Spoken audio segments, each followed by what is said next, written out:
Ya dia. Sarawak menubuhkan sebuah lagi agensi keselamatan kesihatan iaitu Pasukan Penguatkuasa Immune Belt IBET bagi membasmi penularan wabak rabies dengan lebih efektif. Premier Sarawak Datuk Patinggi Tan Sri Abang Johari Tun Openg berkata dengan ancaman yang semakin dinamik di sempadan negara, kini pengujudan agensi bertauliah bagi menangani penyakit berjangkit amat penting.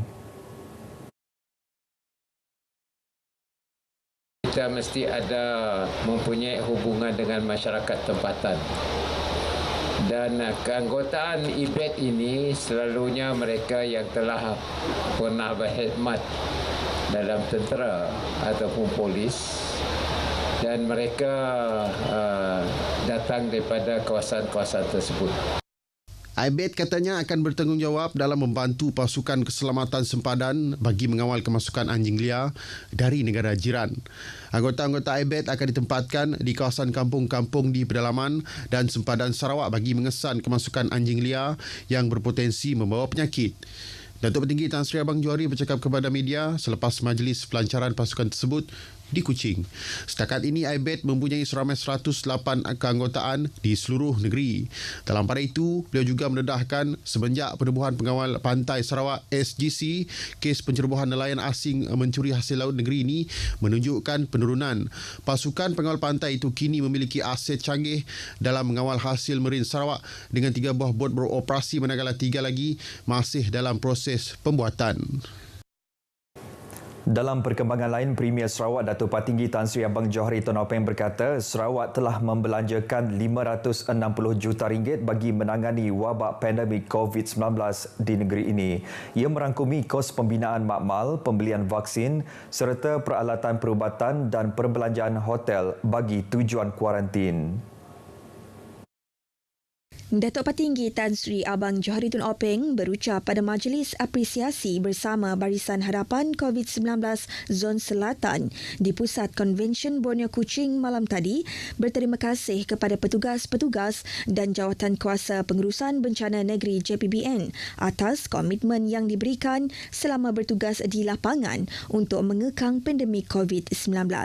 Beliau juga berterima kasih kepada rakyat Sarawak yang memberi kerjasama dan mematuhi prosedur operasi standard serta mengikuti polisi-polisi yang telah dikeluarkan oleh pihak JPBN maupun Majlis Keselamatan Negara. I would also like to thank Medical Infectious Disease Control Expert and other SDMC member who have given full support to the channel. For our dedicated frontliners, I, on behalf of my colleagues in the government, want to express my most sincere appreciation and thanks to you all for the job well done. Dalam pada itu juga, beliau merakamkan setinggi-tinggi penghargaan kepada penderma yang terdiri daripada badan bukan kerajaan, agensi korporat serta individu yang tampil memberi sumbangan untuk meringankan beban kerajaan selama tempoh tersebut. JPBN Sarawak telah menerima kira-kira RM28 juta daripada 127 penderma bagi kos pembelian peralatan perlindungan diri dan peralatan perubatan sepanjang tempoh COVID-19. Pada majlis yang sama, Timbalan Premier Sarawak Dato' Amar Douglas Sugambas yang juga pengerusi Jawatan Kuasa Pengurusan Bencana Negeri JPBN Sarawak memberitahu seramai 29 petugas barisan hadapan di Sarawak terkorban semasa bertugas dalam tempoh memerangi wabak COVID-19.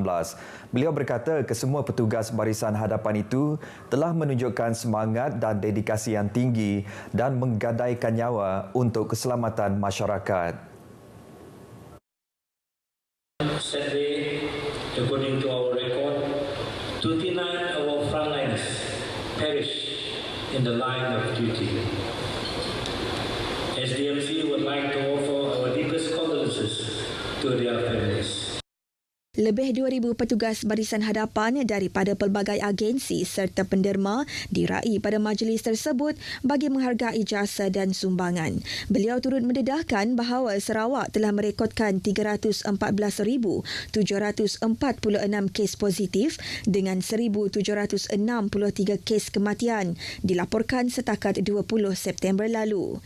Dato' Ahmad Douglas turut menzahirkan terima kasih atas kerjasama yang diberikan oleh penduduk di negeri ini ini dalam menyokong program pemberian vaksin yang dilaksanakan oleh pihak kerajaan. Katanya sejumlah 86% atau 2,428,289 penduduk di negeri ini sudah menerima 2 dos suntikan vaksin. Manakala 90% atau 1,652,142 penduduk telah menerima dos penggalak pertama dan 8.3% yang layak telah menerima dos penggalak kedua.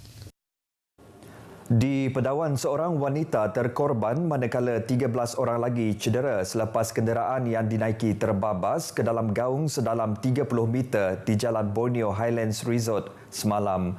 Menurut kenyataan daripada Pusat Gerakan Operasi Jabatan Bomba dan Penyelamat Malaysia Sarawak, pihaknya menerima panggilan kecemasan pada pukul 2.44 petang tentang kemalangan kendiri melibatkan sebuah kenderaan pacuan 4 roda yang membawa 14 orang sekeluarga terbabit.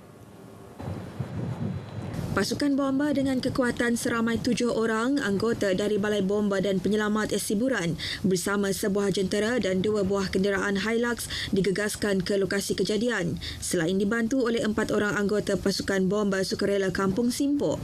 Sebelum ketibaan pihak bomba, 7 daripada 14 orang mangsa telah diselamatkan orang awam.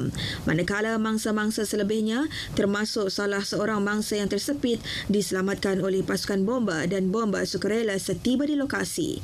Siasatan awal mendapati kejadian berlaku ketika semua mangsa dalam perjalanan menuruni Jalan Borneo Highlands Resort menggunakan sebuah kenderaan jenis Hilux selepas menjalani aktiviti riadah di kawasan air terjun yang berada di atas gunung. Operasi menyelamat selesai pada pukul 7.39 malam. Baik saudara, perkembangan itu tadi mengakhiri berita dari Sarawak. Kita kembali bersama Dia di Angkasa Puri. Silakan Dia. Baik, terima kasih Ibu Mawin langsung dari Sarawak. Kita berehat seketika.